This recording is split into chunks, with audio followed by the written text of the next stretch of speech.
This is happiness, to be everything at once. Be unblinded, be unlearned, be unbridled and unburned.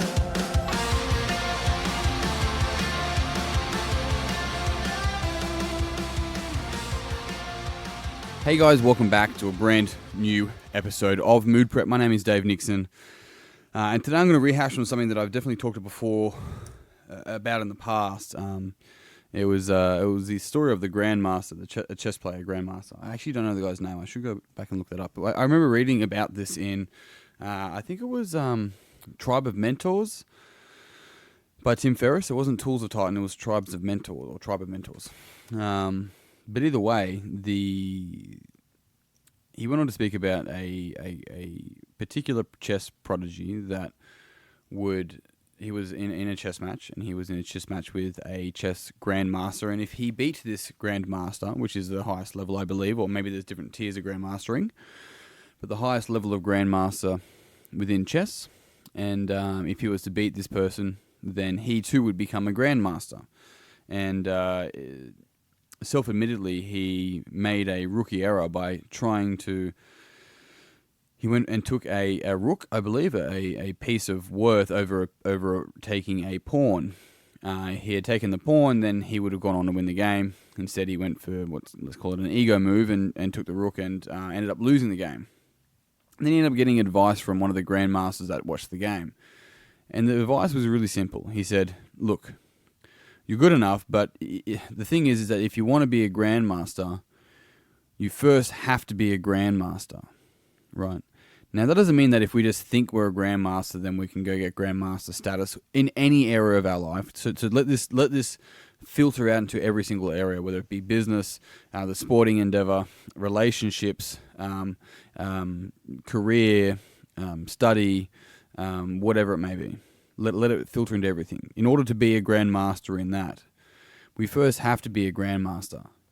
Now, that's not just taking on the approach of thinking of being the grandmaster. However, we don't necessarily get given grandmaster status and then think that we deserve it. We first have to know that we deserve it, and then we actually start behaving in a way that is true to that, right? Because we behave in ways that are congruent with our unconscious beliefs. And if we don't believe that we deserve something, then we will behave in a way where we consciously, it looks like we're sabotaging a particular goal, but unconsciously, we're actually not sabotaging what our unconscious belief is.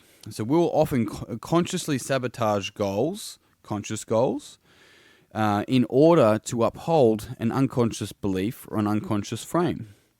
And so the interesting thing is that if we don't feel that we deserve what we truly want, then we're not going to get what we want. Or if we get it, we're going to throw it away because we don't deserve it, right? We have to be able to look at what we want and ask the question, do I think I deserve that?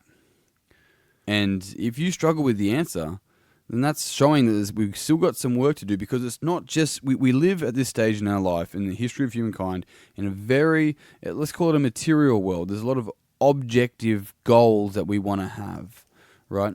Even like measuring things such as losing weight or earning more money is an objective goal. Not bad, not good, it's just one way to set goals. But, you know, as John Lennon, the quote with him goes, is that his teacher asked him what he wanted to be when he grew up, and he said happy. And she goes, I don't think you understand the exercise. And he goes, I don't think you understand life, right? Happiness is subjective. You can't put it in a wheelbarrow. You can't point at it specifically. The interesting thing around it is that when we have subjective beliefs and frames that are stopping us from believing that we deserve what we want, then we're not going to achieve the objective goal. It's not about tarnishing objective goals. It's about integrating the subjective components and the objective components of our goals so that we can actually start to realize that we have to think and do. I got asked a question around law of attraction, right? And so Think and Grow Rich was one of the first books I read when I was 19 that fucking changed the way I looked at the world. I remember sitting there on my bed reading it, and I remember putting the book down and looking up and be like, so I can just think whatever I want. I don't have to think what I've been told to think. And my mind was blown. It sounds crazy saying it now, but my mind was completely blown that I didn't just have to take on everything that I've been told, how I should be talking, how I should be acting, all of that. But rather, I was allowed to think for myself. The interesting thing also is that it says think and grow rich. Now, you can swap rich for anything you want, but there's two things going on here. Think, right, subjective, and grow rich, objective, right? And so the fascinating thing is that there's the thinking and the doing, right? Now, the law of attraction is the thinking. So it talks about a secret in that book, right? That's what it talks about. And funnily enough, the secret is, sorry to ruin it for you guys, the law of attraction. I mean, it's not about going, I'm just going to think about this thing and attract it into my life, but our thoughts, our brain almost works like a Google search engine. So whatever we fucking think, we're going to look for. Right? And so if we're constantly in a state of fear and looking for things that'll be fearful, we'll find them. And that way we could perpetually stay in this state of fear. There's a positive intention behind that with each individual, but it's not just about then setting a positive mindset, because then we also leave ourselves open to things that may be dangerous, right? It's about the flexibility of both. But whatever we're thinking, we're going to attract to some degree, right? Because it's a projection. And that's where people go like, I remember talking about beliefs with one of my clients. I actually think I mentioned this on a podcast just within the last week, and they go, positive affirmations don't work for me. Even though I wasn't encouraging that specifically, I go, well, negative ones seem to. They're both just affirmations, right? You're just affirming something to yourself, aren't you? Right? You repeat it in your mind until it's fucking true in your life. That's what you're doing. You do it with negatively. So why doesn't positive work? Because you tried it once or twice and it doesn't work? Of course it doesn't work, because you're too busy affirming the negative components in your life.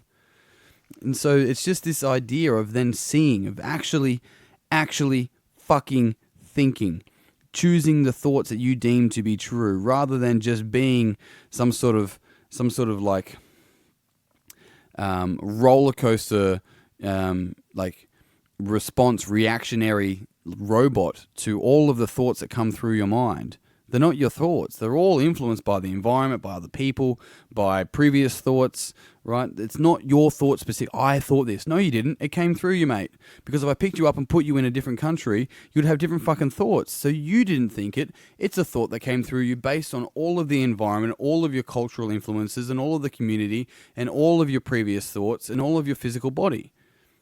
And when we can understand that, we start to see our thoughts objectively, and we get the choice to choose what we deem to be true based on what it is that we want in our life.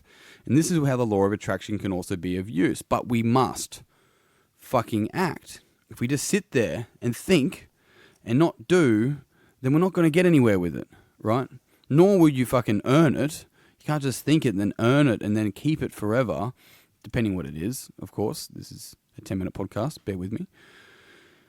But what I'm talking about here, more than anything, is our ability to understand the power of our mind, the power of our thoughts. That if we truly want to attract something into our life, we have to make sure that we have to feel that we deserve it. I think it was Les Brown that his son said he wanted to be successful or earn however much money or whatever. And he asked him, he goes, okay, is that what you want? He's like, yes, I definitely want that. And he goes, okay, I'm going to ask you another question. Do you feel you deserve it?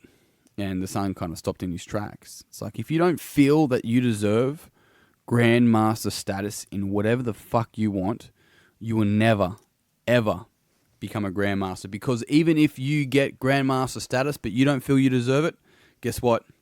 You're going to fucking throw it away. And some of you have all done that with relationships. Some of you have done that with dream jobs. Some of you have done that with money because you didn't feel like you deserved it. And so you acted in accordance to your deeper beliefs, and it's time to fucking change those. And on that note, I am done. Team, if you found this podcast beneficial, it would mean the world to me if you pass it on to someone else that you think would also find it beneficial. And if you haven't already, jump on Facebook community, search Mood Prep, fucking Facebook, search Mood Prep community. Every time I do that, I've got to stop embedding that in my mind. Anyway, Mood Prep community on Facebook.